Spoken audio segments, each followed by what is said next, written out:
Ini sudah menghilangkan hak-hak cuti lainnya. Ya, itu sudah include. Jadi kalau katakan dia mau ngambil langsung 1 bulan, tidak ada lagi cuti-cuti lain di dalam situ, tidak ada cuti tahun, karena ini sudah di-include di cuti panjang ini. Ya, kita juga mengenal cuti melahirkan, yaitu diatur di pasal 82/13 2003.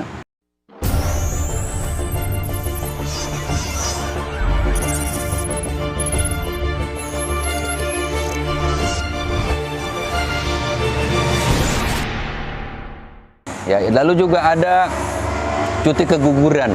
Bagi pekerja perempuan yang mengalami keguguran, itu mendapatkan hak cuti 1,5 bulan setelah dia mengalami keguguran.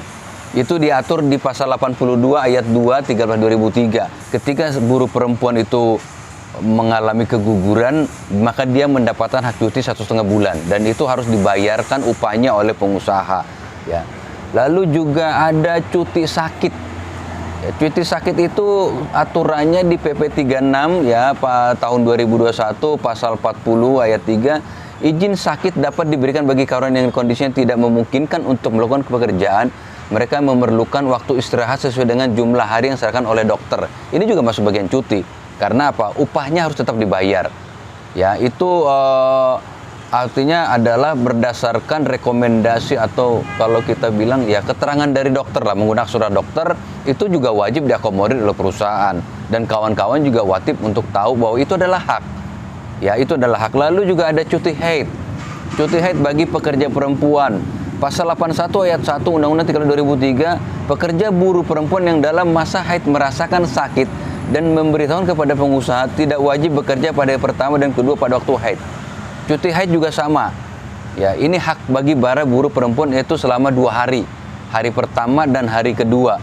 Ya, tetapi juga dengan catatan memberitahukan kepada pengusaha ya, dan juga atas rekomendasi dokter bahwa dia tidak dapat melakukan pekerjaannya karena merasakan kesakitan karena haid, maka dia punya hak untuk cuti selama 2 hari.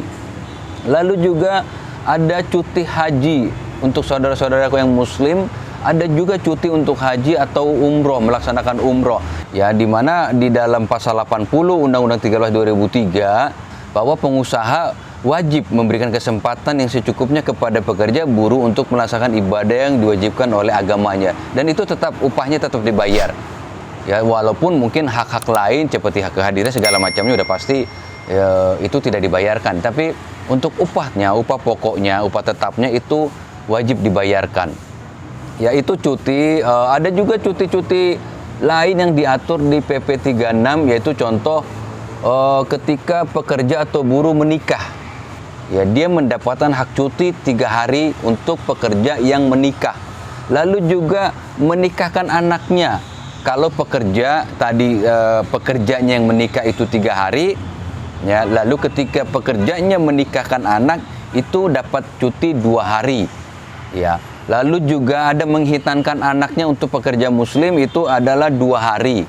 Untuk pekerja yang non-muslim atau Nasrani, itu kalau membaptis anak itu 2 hari.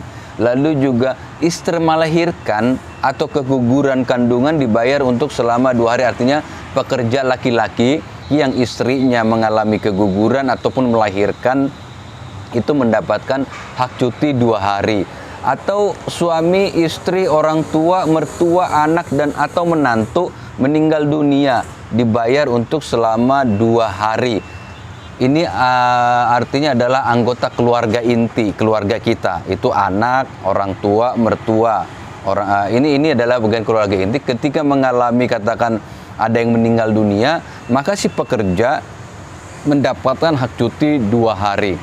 Lalu juga ketika ada anggota keluarga yang tinggal satu rumah dengan kita, tapi bukan bagian dari keluarga inti, contohnya ada saudara kita memang menetap tinggal di rumah kita, lalu meninggal, kita memiliki hak cuti selama 1 hari. Ya, tentu ini juga berdasarkan didukung oleh keterangan bahwa memang orang itu menetap tinggal di rumah kita dalam jangka waktu ketika dia meninggal, maka kita sebagai buruh atau pekerja memiliki hak cuti selama 1 hari. Nah, itu teman-teman terkait cuti yang menjadi bagian dari hak normatif buruh, karena masih dalam sesi ini kita masih berbicara tentang hak-hak normatif buruh yang diatur oleh peraturan atau undang-undang hak buruh di dalam perusahaan. Itulah hak-hak cuti yang menjadi harusnya, maksud gini, wajiblah teman-teman buruh untuk tahu hak cuti apa saja sih yang kita miliki di perusahaan. Kalau kita tidak, atau perusahaan tidak memberikan, ya berarti kita punya hak untuk menuntut atau menggugat itu. Ya karena sudah diatur, aturannya sudah jelas, undang-undangnya sudah jelas, bahkan turunan peraturan pemerintahnya pun sudah jelas.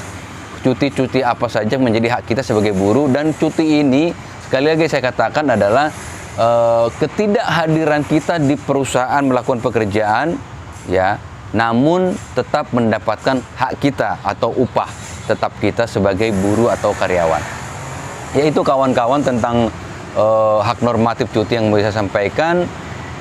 Tentu dalam konten ini adalah kita tujuannya adalah berbagi atau sharing sebetulnya, dan kawan-kawan lebih bisa sebetulnya untuk lebih mendalami lagi dengan membaca atau mencari di dalam peraturan-peraturannya atau undang-undang yang mendukung, sehingga kawan-kawan lebih memahami lagi tentang hak cuti ini. Itu saya sampaikan. Assalamualaikum warahmatullahi wabarakatuh. Salam dan damai sejahtera untuk kita semua. Om Swastiastu, Namo Buddhaya, salam kebajikan.